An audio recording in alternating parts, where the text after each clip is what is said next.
Assalamualaikum warahmatullahi wabarakatuh. Baiklah, Bapak, Ibu, dan teman-teman semuanya, kami dari kelompok 10 akan mempresentasikan penelitian dari Robert Everessia dengan judul Essays on Disclosure. Baik, sebelum kami memulai pemaparan kami kali ini, izinkan kami memperkenalkan anggota kelompok kami. Yang pertama, saya sendiri, Azni Srimaidila Aziz, kemudian rekan saya, Saudari Frana Evial Tiffany. Baiklah, untuk bagian utama pada artikel ini akan saya jelaskan di sini, di mana penelitian ini dibuat oleh seorang penulis karena adanya motivasi bahwa selama 2 dekade penelitian pengungkapan masa lalu dalam akuntansi telah berkembang. Oleh karena itu, Journal of Accounting and Economics atau disingkat dengan J telah berada di depan dalam mempromosikan penelitian berbasis ekonomi akuntansi. Dan penelitian ini banyak dikutip dalam penelitian literatur pengungkapan, sehingga dilabeli dengan Models of the Rule of Disclosure in Capital Markets. Nah, model ini berbasis pengungkapan ekonomi karena membangun hubungan antara pelaporan finansial dengan konsekuensi ekonomi. Untuk bagian pengantar pada penelitian ini juga menjelaskan bahwasanya penulis menyarankan ada 3 kategori yang luas dalam penelitian pengungkapan dalam akuntansi ini. Nah, 3 kategori tersebut, yang pertama, pengungkapan berbasis asosiasi, kemudian yang kedua, pengungkapan berbasis discretionary, yang ketiga, pengungkapan berbasis efisiensi.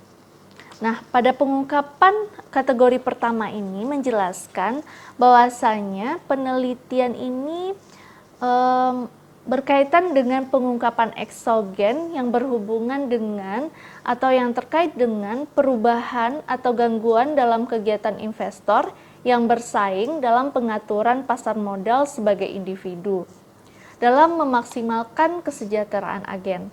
Nah, peneliti menjuluki penelitian ini merupakan pengungkapan berbasis asosiasi. Fitur yang membedakan pekerjaan dalam kategori ini adalah bahwa hal dalam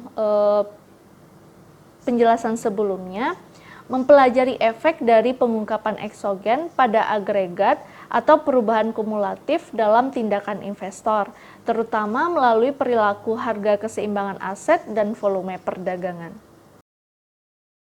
Untuk kategori yang kedua, di mana suatu pekerjaan yang meneliti bagaimana manajer atau perusahaan menerapkan kebijaksanaan yang berkaitan dengan pengungkapan informasi tentang yang mereka miliki. Nah, peneliti menjuluki penelitian ini sebagai diskresi berdasarkan pengungkapan. Fitur yang membedakan dalam kategori ini adalah bahwa hal itu memperlakukan pengungkapan sebagai endogen dengan mempertimbangkan manajer atau perusahaan untuk mengungkapkan informasi yang diketahui kepada mereka. Nah, biasanya hal ini dilakukan dalam konteks pengaturan pasar modal di mana pasar ditandai sebagai suatu perwakilan konsumen dari informasi yang diungkapkan. Untuk bagian ketiga dari kategori penelitian ini di mana menjelaskan adanya pekerjaan yang membahas pengaturan pengungkapan.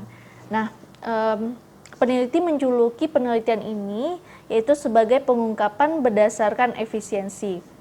Fitur yang membedakan pekerjaan dalam kategori ini adalah bahwa mengkaji pilihan pengungkapan tanpa syarat. Maksudnya di sini terdapat percobaan yang mengaitkan efisiensi dengan pengungkapan.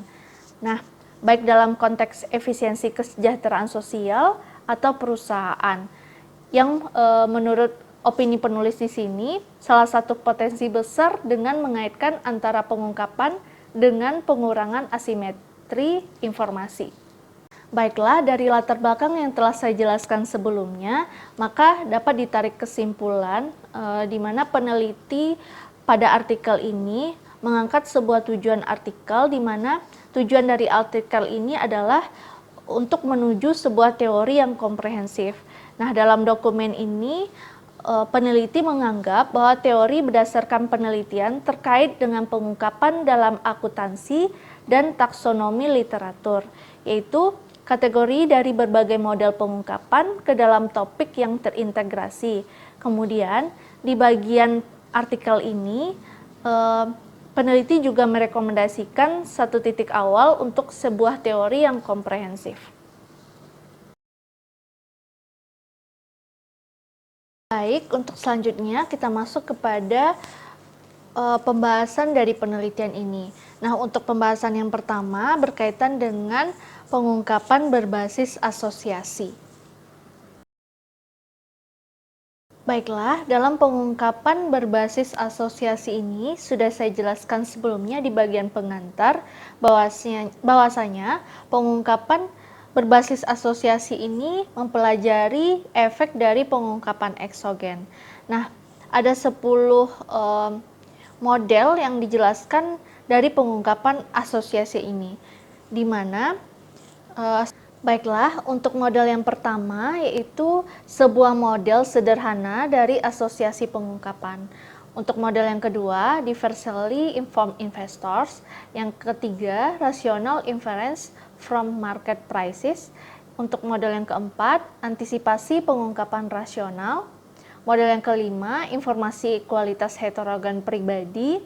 Model yang keenam, interpretasi heterogen dari pengungkapan umum. Untuk model yang ketujuh, adanya perilaku heuristik. Untuk model yang kedelapan, persaingan tidak sempurna.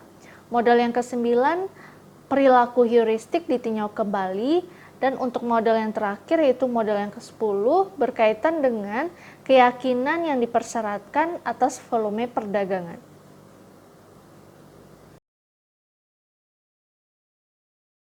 Baiklah, untuk model yang pertama yaitu sebuah model sederhana pengungkapan dasar. Nah, pada model yang pertama ini menggambarkan bahwasanya penelitian tentang hubungan pengungkapan dan ide-ide di mana peneliti telah menyarankan model pengungkapan yang sangat variatif. Peneliti pada model yang pertama ini menafsirkan dan melihat adanya suatu ketepatan informasi dari pengungkapan. Kemudian, peneliti berasumsi bahwa semua masalah yang relevan terkait dengan pengungkapan dapat dicirikan dengan asumsi perekonomian dengan dua periode, di mana di sini dapat diasumsikan yaitu waktu, di mana rumusnya T dikurang 1, T diasumsikan sebagai waktu. Nah, mungkin untuk lebih signifikannya, model yang menggambarkan bagaimana adanya suatu perdagangan terjadi. Alasan untuk ini adalah bahwa kepercayaan yang homogen dalam kedua periode di mana T dikurang 1, dan karenanya tidak ada alasan untuk usaha berdasarkan informasi. Jadi, jika suatu kondisi minimum adalah bahwa beberapa volume perdagangan dapat muncul pada saat pengungkapan tersebut.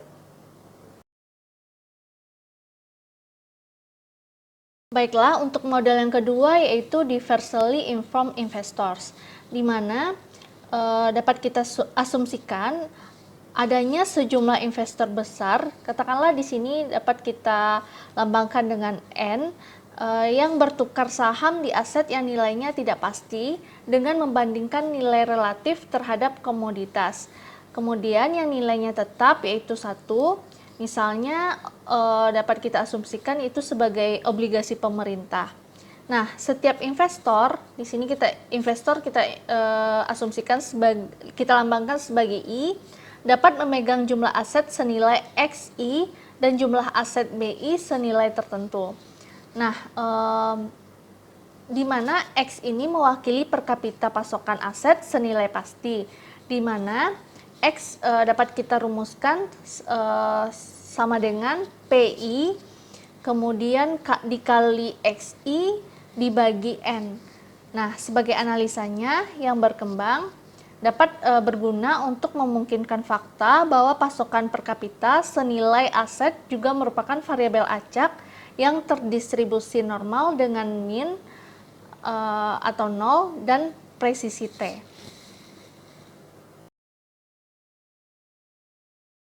Baiklah, untuk model yang ketiga yaitu rational inferences from market prices, di mana gagasan ini dikembangkan oleh Walrasian mengenai persaingan sempurna yang menawarkan banyak wawasan proses pengaturan harga.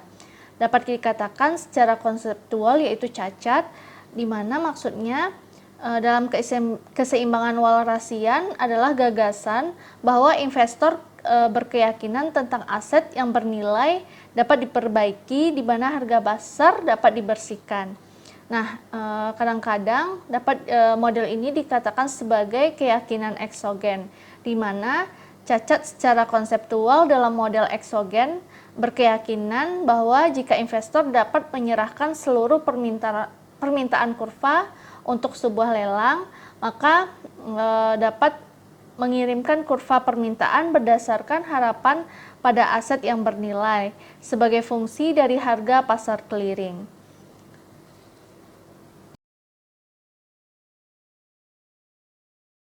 Untuk model yang keempat yaitu berkaitan dengan antisipasi pengungkapan rasional, di mana model ini memungkinkan kesimpulan rasional dari harga yang tampaknya menjadi kenaikan yang jelas atas model Walrasian yang relatif sedikit.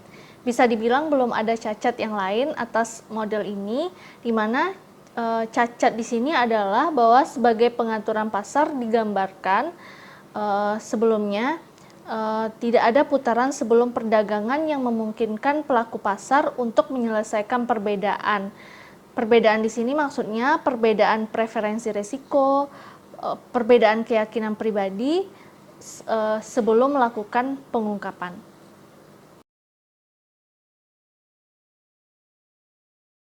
Untuk model yang selanjutnya yaitu model yang kelima, yaitu informasi kualitas heterogen pribadi. Nah, pada model yang kelima ini mengembangkan pada titik yang memiliki banyak fitur yang menarik pada model 5 ini, di mana investor memiliki ekspektasi rasional dalam artian bahwa mereka mengkondisikan harapan mereka atas harga, dan dalam artian bahwa mereka mengantisipasi pengungkapan dengan mendirikan keseimbangan sebelum adanya penyebaran pengungkapan tersebut. Nah, masalahnya pada model ini tidak ada volume perdagangan pada waktu T ketika pengungkapan tersebut terjadi. Untuk model yang keenam yaitu berkaitan dengan interpretasi heterogen dari pengungkapan. Analisanya bahwa investor menafsirkan pengungkapan dalam beberapa model umum. Salah satu interpretasi umum dari pengungkapan adalah bahwa karakterisasi untuk volume perdagangan tersirat oleh persamaan sebelumnya yang menunjukkan bahwa volume yang berkaitan dengan perubahan harga nilai yang absolut melalui koefisien. Baiklah, untuk model yang ketujuh yaitu perilaku heuristik, di mana asumsinya analisa dapat dipertahankan bahwa semua agen investor yang berpartisipasi dalam penggunaan informasi pasar yang mereka miliki, baik itu swasta ataupun publik, sesuai dengan aturan Bayes. Nah, dalam analisa ekonomi, ketergantungan pada aturan Bayes begitu dirutinkan untuk menjamin adanya justifikasi. Fitur menarik dari aturan Bayes ini adalah bahwa hal tersebut dapat menyiratkan penggunaan yang paling efisien terhadap suatu informasi. Akibatnya, dalam pengaturan pasar, investor yang menggunakan informasi secara berlebihan harus mampu mengeksploitasi dan mendominasi pada sesuatu yang kurang efisien. Baiklah, untuk modal yang ke-8 yaitu persaingan tidak sempurna. Asumsinya bahwa pasar yang sempurna adalah pasar yang kompetitif. Pasar mungkin tidak kompetitif sempurna apabila tindakan beberapa investor yang mempengaruhi harga di mana perdagangan mereka telah ditetapkan. Salah satu cara untuk merasionalisasi kemungkinan tindakan investor dalam mempengaruhi harga institusional adalah membayangkan bahwa agen investor adalah pedagang institusi besar yang tindakannya mendominasi pasar.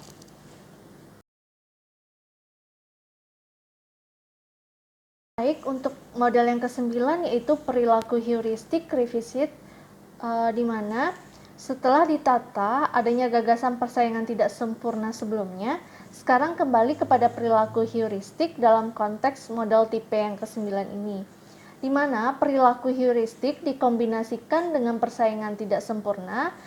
Ada kemungkinan pedagang heuristik bertahan dalam persaingan dengan investor Bayesian.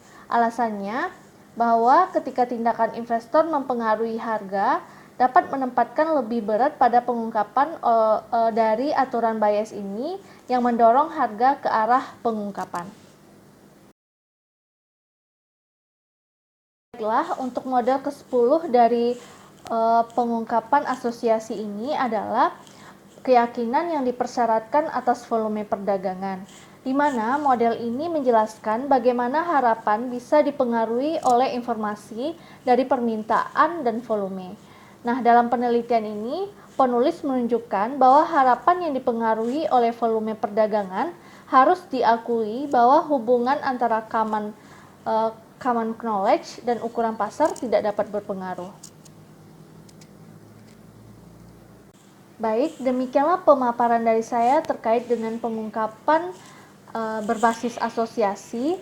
Nah, untuk pemaparan selanjutnya akan dijelaskan oleh rekan saya, Saudari Frana Evial Tiffany.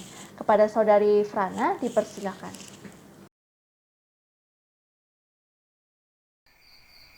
Baiklah, saya akan melanjutkan pembahasan dari teman saya, Asni Sri Maidila Aziz.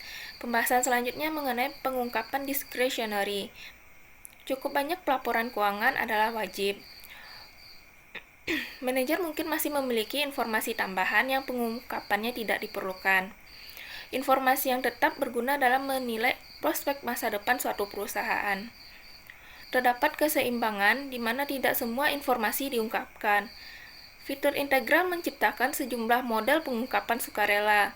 Beberapa menunjukkan kegagalan untuk mempertimbangkan interaksi antara pengungkapan sukarela dan pengungkapan yang diamanatkan di mana kebutuhan dapat meningkatkan insentif lebih dari sebelumnya. Dalam literatur akuntansi, 3 hal menjadi perhatian khusus. Pertama yaitu ketergantungan pada biaya kepemilikan eksogen untuk menjelaskan pemotongan informasi. Yang kedua, ketergantungan pada pelaporan yang benar. Dan yang ketiga yaitu ketergantungan pada tujuan manajer untuk meningkatkan kapitalisasi tingkat perusahaan saat ini. Bahkan dalam hal praktek ini membahayakan nilai perusahaan di masa depan. Permainan duopoli memiliki 2 fitur penting. Yang pertama yaitu keputusan pengungkapan dilakukan secara sukarela, di mana manajer dapat dibuat untuk peduli dengan nilai perusahaan di masa yang mendatang. Dan yang kedua, pengaturan duopoli mencirikan bagaimana informasi menciptakan biaya kepemilikan endogen.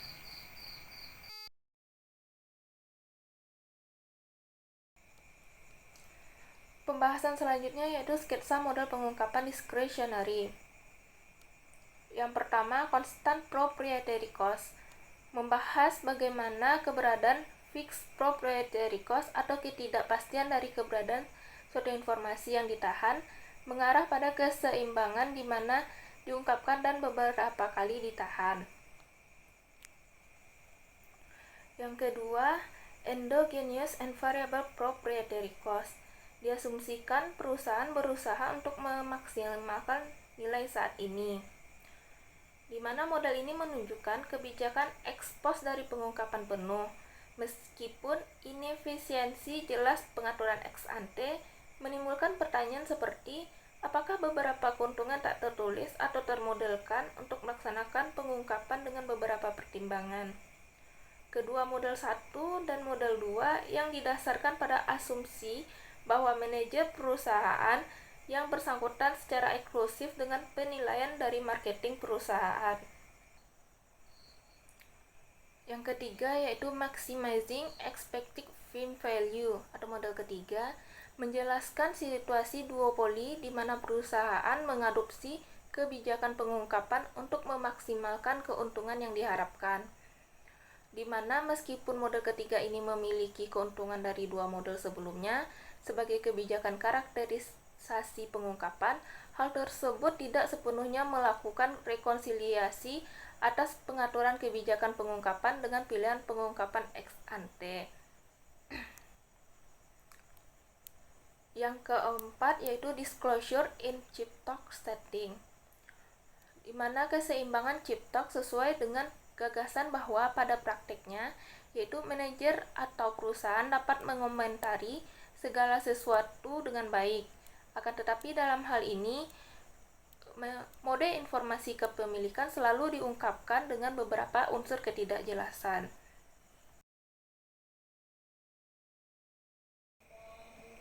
Pengungkapan selanjutnya yaitu pengungkapan berbasis efisiensi. Yang pertama, komponen asimetri informasi dari biaya modal. Di pasar modal primer, saham ekuitas suatu perusahaan dijual kepada investor bertujuan untuk menghasilkan uang.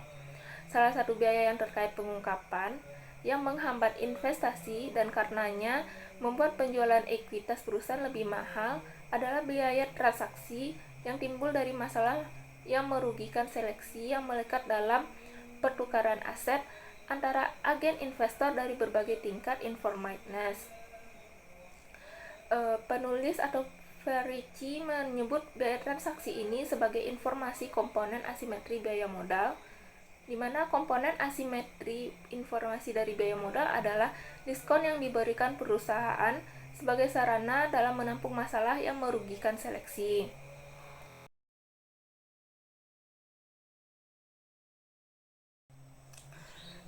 Kedua, sketsa pemodalan tentang pengungkapan dan biaya modal.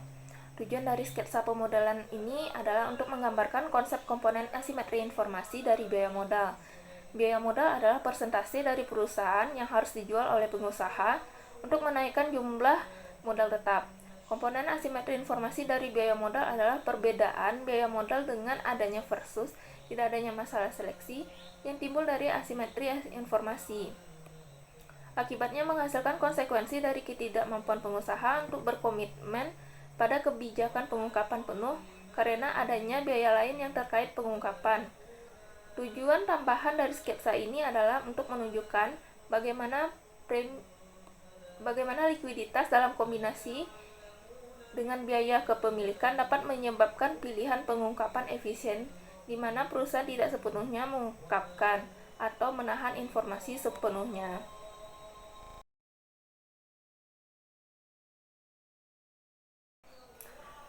Kesimpulan esai pertama yaitu studi pengungkapan berbasis asosiasi telah berhasil, di mana studi tersebut menawarkan penokohan rinci tentang hubungan atau asosiasi antara pengungkapan, perubahan harga, volume perdagangan, dan fenomena pasar lainnya dengan agen investor yang beragam. Kesimpulan esai yang kedua, dengan adanya biaya atau ketidakpastian, manajer akan memilih untuk mengungkapkan atau menahan informasi tentang nilai perusahaan meskipun fakta bahwa agen di luar menafsirkan bahwa perusahaan mampu menahan informasi secara rasional. Dengan kata lain, karya ini menceritakan sebuah kisah ekonomi menarik tentang insentif pada bagian manajer atau perusahaan untuk mengungkapkan hal tersebut secara sukarela. Kesimpulan esai ketiga, pertama, jika salah satu dari pelaku pasar cukup beragam, sulit dan bukan tidak mungkin dalam pengungkapan, dapat menghasilkan manfaat positif bagi semua orang. Akibatnya, jalan ini tampaknya hanya dapat diterapkan untuk pengaturan di mana agen investor yang cukup homogen. Yang kedua, keputusan untuk publik mengungkapkan dibuat dalam hubungannya dengan keputusan untuk memperoleh informasi pribadi, keputusan yang menyeimbangkan portofolio, dan lain-lain. Yang ketiga, pekerjaan ini mengabaikan kemungkinan bahwa ketika pengungkapan publik mahal dan perusahaan bersaing untuk perhatian dari para pemegang saham, perusahaan mungkin benar-benar memiliki insentif untuk mengungkapkan terlalu banyak informasi, yaitu lebih dari jumlah yang optimal secara sosial.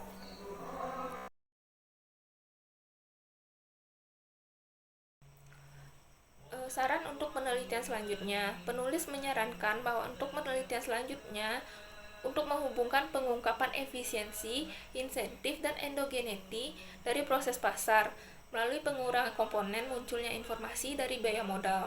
Munculnya informasi ini dapat menghambat investasi sehingga akan merugikan perusahaan dalam kegiatan-kegiatan yang telah tergabung. Sekian pembahasan dari saya kembalikan lagi kepada moderator. Demikianlah pemaparan dari kelompok 10 terkait dengan Essays on Disclosure. Terima kasih atas segala perhatian dan mohon maaf apabila terjadi kesalahan dan kekurangan. Wabillahi taufik wal hidayah. Assalamualaikum warahmatullahi wabarakatuh.